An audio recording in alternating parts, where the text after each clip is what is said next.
Hi, I'm Nick Agnito, the broadcast manager for the Newark Schools Network. 40 years ago, TV broadcasting for the Newark City Schools began right here, atop Horns Hill.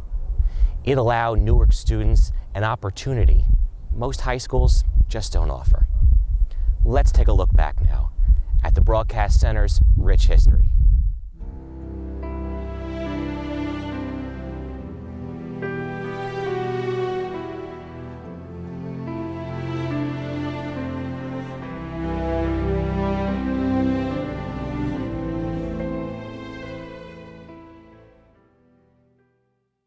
The Newark City Schools began broadcasting thanks to a generous donation by Mr. and Mrs. Games Slater.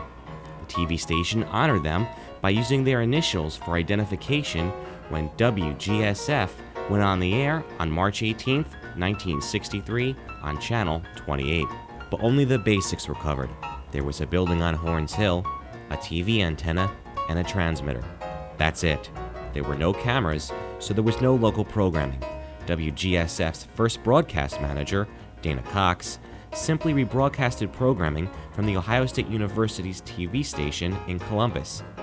This lasted for 3 years. In 1964, Cox hired the Broadcast Center's most valuable player for the next 31 years, Leland Hubble. He started as the chief engineer at the station until he replaced Cox in 1966. That same year, Hubble began summer classes to teach students about television. Plus, WGSF finally acquired 2 borrowed cameras from Cincinnati that year as well. The station immediately started to use them and relied on Newark High School students to get live local programming up and running. But the cameras didn't last very long. Many of the students who were in that class continued with the station. In fact, some of them through the rest of the time that the station was actually on the air. In that fall of 1966, we were not able to fund the purchase of those 2 cameras, so they went back to Cincinnati.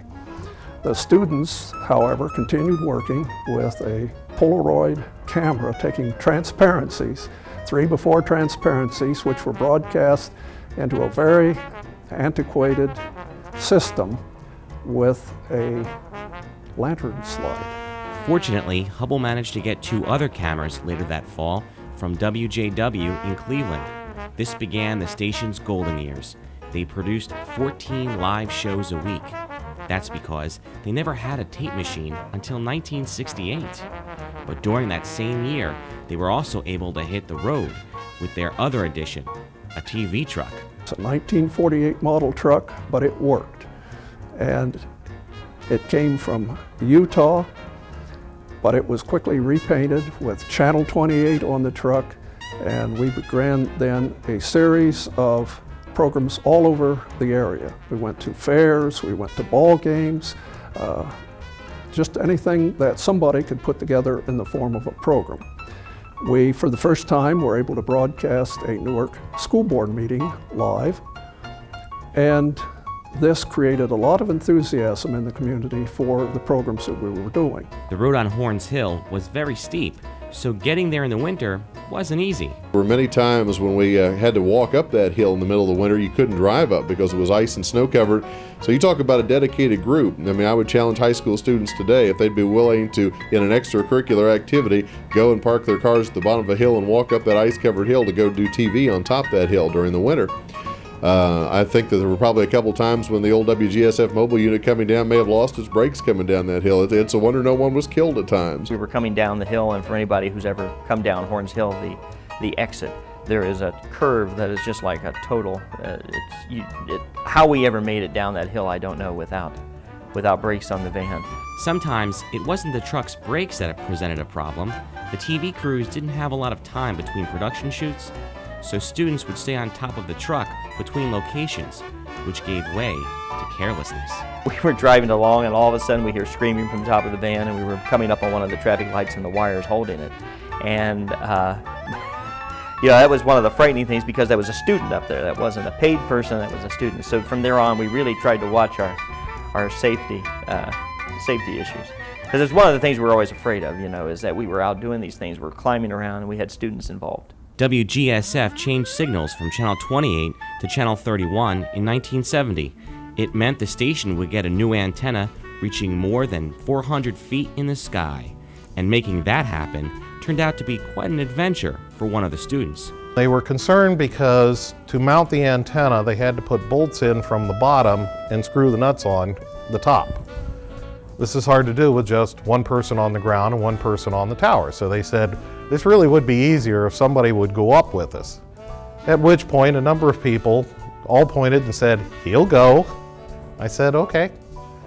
So I went up and helped install the antenna. Rode up on a wrecking ball, which is the part that throws most people. There are pictures of that. Took along our 16mm film camera and did some scans of the horizon from up there. WGSF on Channel 31 did many programs for the next 6 years. Good evening and welcome to Spotlight. Good evening and welcome to Communiscope. Communiscope is a program to view your questions and views on a certain subject. You've been watching 31 Reports, a nightly summary of local, state, national, and international news, plus weather and sports. In 1975, WBNS was one of the first stations to do electronic news gathering. We were doing it with half-inch recorders and doing a nightly news show 2 years before that. We were doing a nightly news show, which was very unusual for a public station, and certainly for a public station with no staff. WGSF forced people to really appreciate local TV. We did an enormous amount of sports programming from the area gyms. We did the Wildcat Den program where we had the sports people up every week, and I guess that's what I remember a lot because that's what I was involved with. But there were a whole variety of programs from community service to other things that introduced the people of Newark to the opportunity to have local TV. And it is old-style television. I mean, it's just basically 2-3 cameras on people talking. But it provided a need in the community, and it really helped people. It's kind of corny, but it helped people kind of come together because it was the first time that there was any kind of local television in the area. But pressure from the public broadcasting system eventually proved too great. WGSF couldn't secure funds to stay in business. So on June 30th, 1976, WGSF went off the air forever.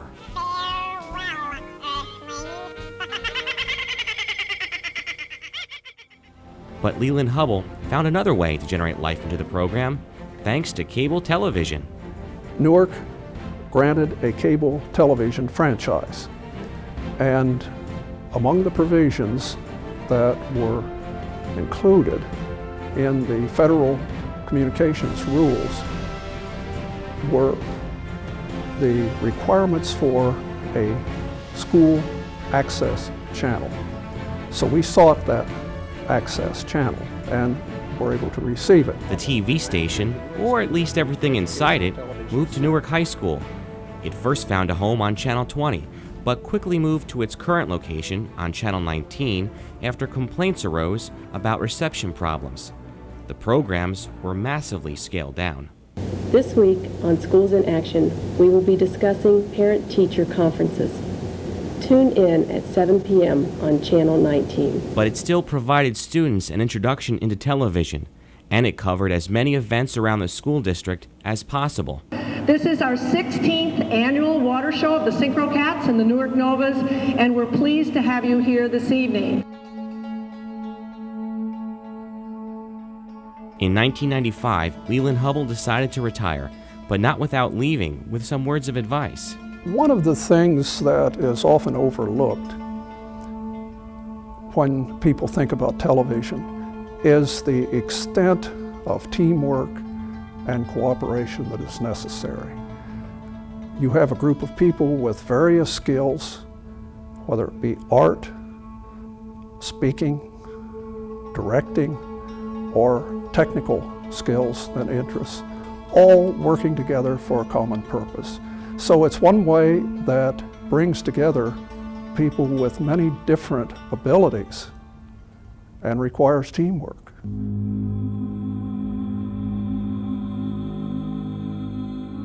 Unfortunately, the Broadcast Center entered its dark days after Hubble left. What was done was very little, and the students ended up suffering the most. My understanding is there's a couple-year period of time there where there was not a class taught, and it was kind of a club atmosphere. People came and went as they chose, and though they did learn some stuff, but it was kind of really lackadaisical and laid back. In 2000, Newark City Schools decided to enter the new millennium with a new broadcast manager, Steve Eastep. With his background in administration, he restructured the program, and in 2001, for the first time in Newark High School's history, students had academic standards to follow. In the entry-level class is kind of the foundations of the program. We want to teach them a lot of generalizations about different types of broadcasting, advertising, television news, public service announcements, ways to create messages and tell stories and use video at the same time. That includes learning actual production techniques and how to operate equipment, as well as public speaking abilities and the ability to perform and serve as talent on camera. When they get to the advanced class, which is a program that you have to audition for, they take the skills they learned in the entry-level class and parlay that into kind of a job and work environment situation where the students come down and they produce television programs that are seen by the students at the high school as well as go on the air on Channel 19 here in Newark, Ohio. Additional grant money paid for state-of-the-art equipment, plus the generosity of Howard Lefevre, allowed the Broadcast Center to move to its current location in downtown Newark. Eastep left in July of 2002 after pointing the Broadcast Center to a positive direction aimed towards the students. And just like the students of old, the next generation of students are learning the valuable lessons of live television. For example, Election 2002 kept one student sharp on his wits.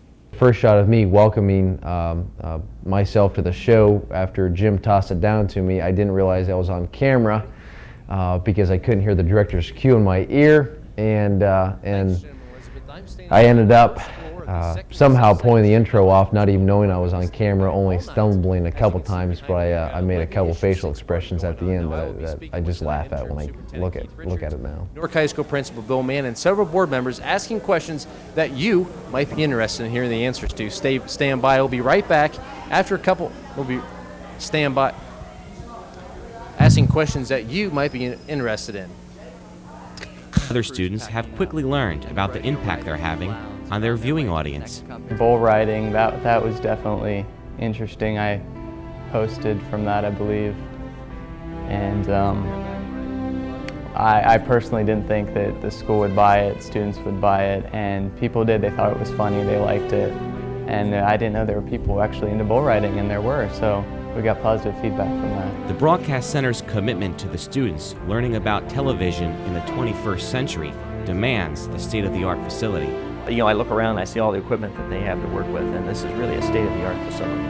And it's really gratifying to me. You know, I wish we could have had a little bit more of that when we were doing it. But it's very gratifying to me to see that the spirit lives on. That spirit will also help students after they graduate high school. I've talked to several students down in the OU broadcasting program, Journal of TV Journalism, and they had said that they wish they had some sort of better program to help them prepare going down there. And coming from this program up here, I'm already going to be leaps and bounds ahead of them. Speaking skills and personality and talking to people and getting things done, calling people, setting up dates for shoots and everything.